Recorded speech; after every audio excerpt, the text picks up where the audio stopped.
طبعا زي ما حضراتكم شايفين دي قدم لسيدة متزوجة بتبلغ من العمر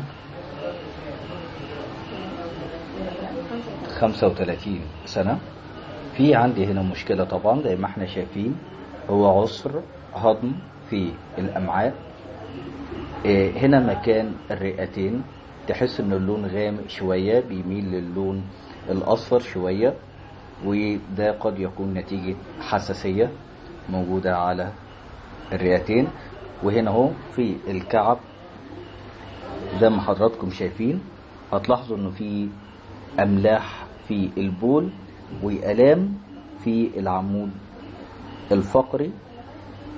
نفس القصة بيبقى عندي دوالي، والدوالي دي موجودة في البطن الرجل في الفخاد، وده نتيجة تجلطات بعض الدم او تجمعات دموية فبتبان بشكل دوالي. الدوالي دي بتبدأ طبعا لونها بيبقى احمر، بعد كده بيبقى احمر وردي، احمر غامق، بعد كده بيقلب للون الازرق. في الحالة دي طبعا مع جلسات الرفلكسولوجي بالضغط هنا اهو بيحاول يضخ الدم ليه.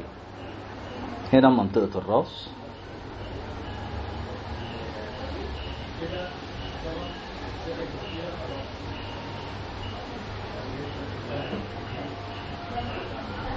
هنا طبعا الأذنين والعينين،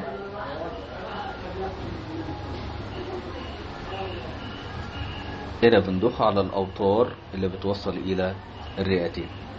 طبعا دي الرجل اليسرى، نفس القصة في الرجل اليمنى. بره بنقدر نشخص الحالة بتاعتها في العمود الفقري، الحجاب الحاجز، المعدة، البنكرياس، الحجاب الحاجز قلنا، وهنا الجهاز البولي. في اضطرابات عندي في الدورة الشهرية زي ما احنا شايفين واضح كده قدامنا في القدم، بيوضح كل معالم الجسد.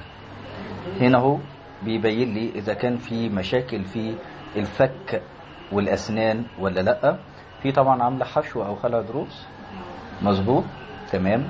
طبعا الحالة بسألها على اساس تتأكد من اللي احنا بنقوله ده كلام صح مظبوط ولا لا. هنا الجزء اللي خاص بالكتفين،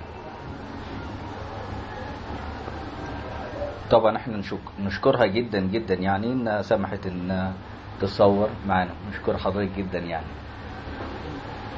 شكرا.